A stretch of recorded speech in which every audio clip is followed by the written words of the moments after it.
Here are the most horrific things Genghis Khan did to his enemies, ranked from bad to, oh my god, that is horrible. Number 8. Offering his brother Bektir over a fish. So, we all know Genghis Khan was a pretty brutal warlord. We're making a list of his most horrific acts, after all. But he didn't grow up as that big a deal. When he was 9, his father Yesuge was poisoned by a rival tribe, and Genghis, then known as Temujin, and his family were abandoned by their tribe and forced to figure out how to stay alive on their own on the hardcore Mongolian steppe. Even though he was still just a kid, Genghis was out there hunting and foraging because now he had to provide for his family or they'd all starve. So this is what he does for years. And one day, when he was 14, after a long day of fishing, he brings home some fish that he'd caught, and his half-brother Bektir just takes one and eats the whole damn thing, all by himself. Like, what the hell, Bektir? This understandably pissed-off boy Genghis. And instead of conducting a constructive conversation based on the principles of non-violent communication, he ended up deciding that it was better to simply shoot an arrow into his back instead. This led to the unfortunate consequence of his brother dying. Well, unfortunate for Bektir at least. Killing Bektir wasn't just a way to get back at him for not sharing food. It was also a way for little Temujin to establish himself as the dominant figure in the family. Bektir was kind of his mom's favorite. A little easier to be the favorite kid if there are less kids, I guess. 7. Killing people even after he died. So this list is not in chronological order, and a lot happened between the arrow incident with Bektir and Genghis Khan's death. In 1227, his empire stretched from the Pacific Ocean to the Caspian Sea. But on his deathbed at the age of 65, he gave his final orders on how his body would be buried after he passed away. He wanted to be remembered as a god, and for that to work, he needed to make sure his corpse was never found. He ordered servants to carry his corpse into the wilderness so that nobody would notice. If anyone saw them as they were walking, they would instantly be killed. While some of his men went to bury his body, some soldiers remained at a distance, standing guard. There are some legends that, after burying his body, Genghis's men went as far as diverting an entire river to make sure nobody would find his tomb. These guys really took their job seriously. Anyways, when they came back from burying Genghis's body, they were all immediately executed by the soldiers standing by. Nothing personal or anything, but Genghis said, "No witnesses, so sorry, dude." According to some stories, the soldiers then ended their own lives to make sure the tomb's location was never leaked. But other stories say that these soldiers were all executed when they got back by another group of soldiers who were waiting for them. In any case, anyone who was involved with the burial of Genghis Khan died just shortly after he did. So even after he was dead, Genghis was still personally killing more people. Number 6. Inalchuk's punishment. Ever heard of the Khwarezmian Empire? It was a pretty big deal back in the day. In 1218, Genghis Khan sent a caravan of around 450 men to a city called Ulchar, bringing gold and various goods, hoping to establish a peaceful trade relationship. Pretty easy way to get on Genghis's good side, except the governor of the city, named Inalchuk, thought this was a spy mission. So, naturally, he started an investigation while the 450 men awaited trial. Oh wait, no. He executed the entire caravan and gave the goods to his friends in another city. If his half-brother eating a whole fish angered Genghis Khan, just imagine how he must have felt then, after a failed diplomatic mission which resulted in another one of his diplomats getting killed by the Khwarezmians. Genghis Khan took a business trip out of Mongolia and completely decimated their entire empire. We're not talking about some little tribe here. Look at their map. Some estimates say about 10 million people died. Take a look at all that's left of Ulchar. But that's not the horrible thing we're focusing on here, because any maniac can kill 10 million people. And we'll get to more things he did in Khwarezmia later in the list. For now, let's stick to Ulchar and talk about what he did to Inalchuk, who was captured alive. After the regular, boring torture, Inalchuk is brought in front of Genghis, and as punishment for his greed, he orders his men to pour molten silver onto Inalchuk's eyes and face. It may have been into his ears, or his whole face, or his whole body depending on the story. But the point is that it was absolutely brutal. Number 5. Using human shields. Imagine how tough it must be to invade China back in 1211. At this time, the Mongols were still transitioning out of their nomadic horse-riding troublemaker phase to the empire-building phase, and they still hadn't figured out the whole siege warfare thing. When Genghis begins to invade territory in China that was controlled by the Jin dynasty, he's kind of stumped. These Chinese cities have huge walls with huge doors, and on top of that, they don't even let him in. Rude! The annoying defenders of these cities would also do things like shoot his men with arrows and plant booby traps and stuff. So, to minimize Mongol casualties, he came up with a brilliant idea: capturing civilians and prisoners of war to use as human shields, a tactic known as karash, meaning living boards. The Mongols would pillage surrounding towns and take prisoners to use as human shields. They would take these prisoners to the cities they were trying to siege and hide behind them as they were shot with arrows from the defenders. The prisoners being in the front of the line would also be the ones to walk into any traps that were intended for the Mongols. You might be thinking human shields. That's not very original. But what made this extreme was Genghis's shields weren't just men. He included women and children in there too. Imagine what it was like for the Jin soldiers in the city to have to shoot women who looked like their wife or mom. Sometimes the Mongols took this tactic even further. During sieges, they would force the captives to carry siege equipment towards the walls, knowing full well that they'd be the first to get hit by the defenders' arrows, bombs, and boiling oil. Yeah, pouring boiling oil on attackers was apparently normal back then. And Genghis Khan didn't use this tactic just once. It became his calling card, showing he was willing to sacrifice anyone just to reach his goals. In fact, he was probably more than willing. He probably enjoyed it. 4.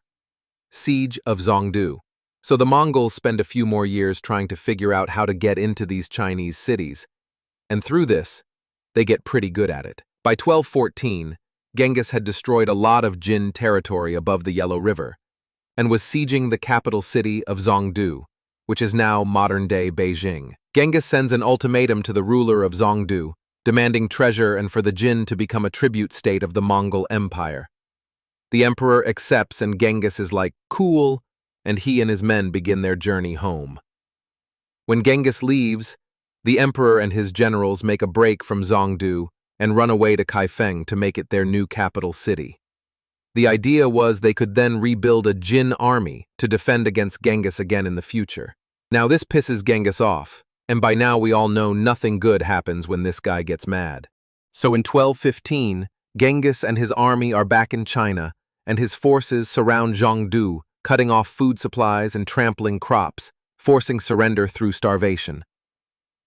A rescue mission with food and supplies is sent to Zhongdu by the emperor in Kaifeng, but is intercepted by the Mongols, and the people inside the city can do nothing but watch as the Mongols not only kill their rescuers, but also eat the food that was intended to save them.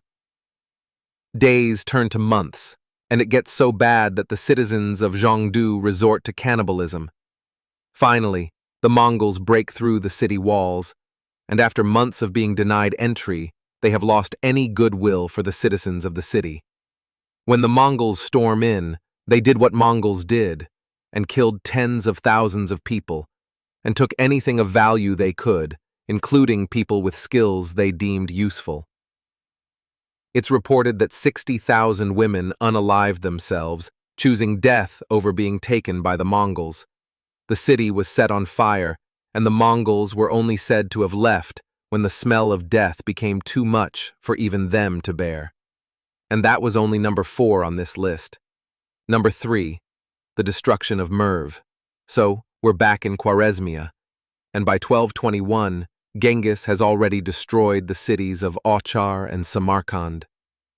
His forces, led by one of his sons, Tathlui, is assigned with the sacking of the city of Merv. Merv was one of the most prosperous cities in Khwarezmia, and its population was huge, estimated to be somewhere between 500,000 and 1 million citizens. By the time Genghis's army rolled up on Merv, Everyone there already had heard the horrific stories of the other cities, so the men there are ready to fight for their lives.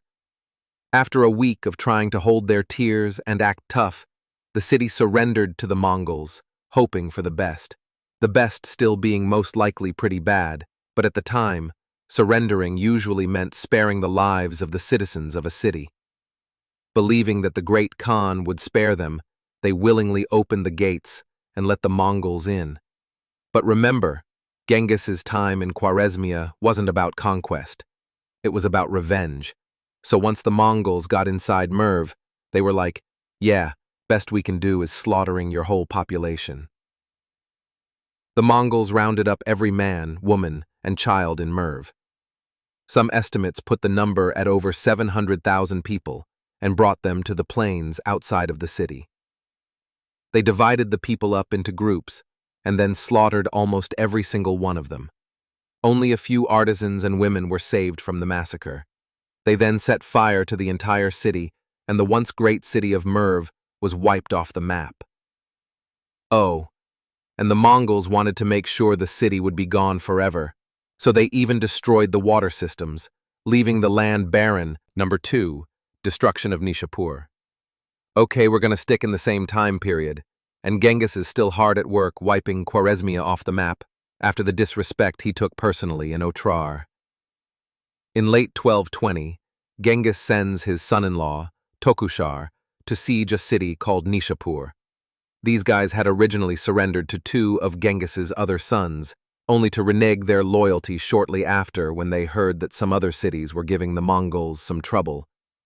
So Tokushar is there, leading his army, and the people of Nishapur are fighting back pretty aggressively. In the battle, someone from inside of Nishapur shoots Tokushar with an arrow and kills him.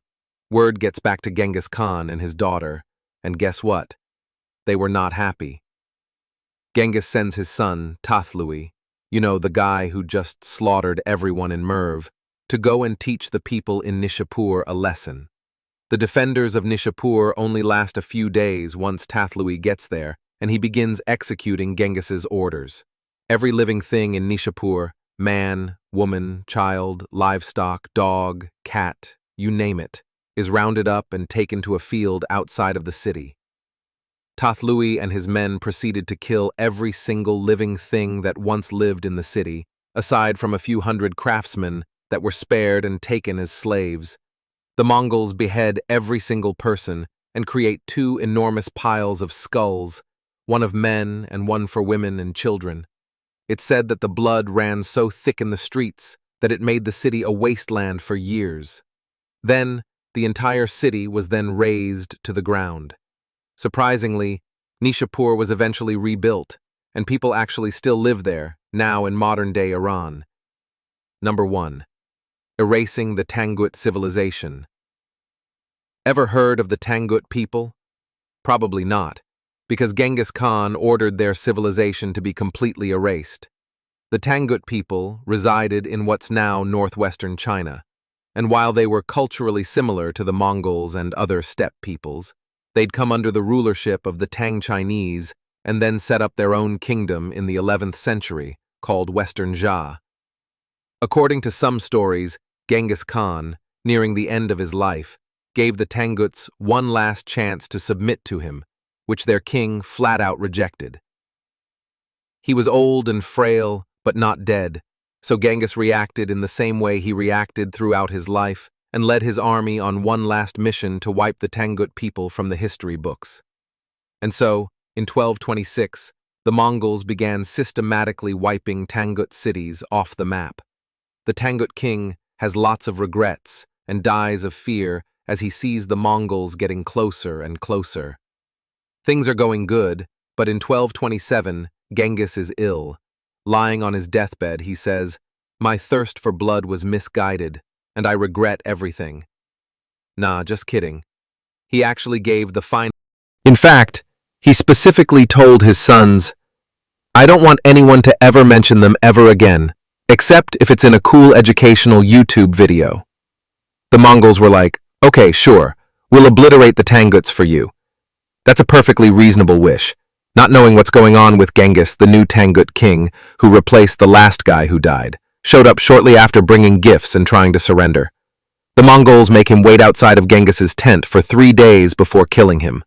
Too little, too late, I guess. With the sack of the Tangut capital city, the Mongols burned historical records, erasing much of the Tangut's written history. Unique Tangut architecture was demolished. The Tangut language and script stopped being used, and to this day, there are barely any remnants of it. They left some survivors, but they were forcibly relocated across the Mongol Empire and China. As they did so, they assimilated, which further led to the near extinction of the Tangut identity. According to historian John Mann, the eradication of the Tangut people may be the first ever recorded example of attempted genocide. Oof, that got dark, didn't it?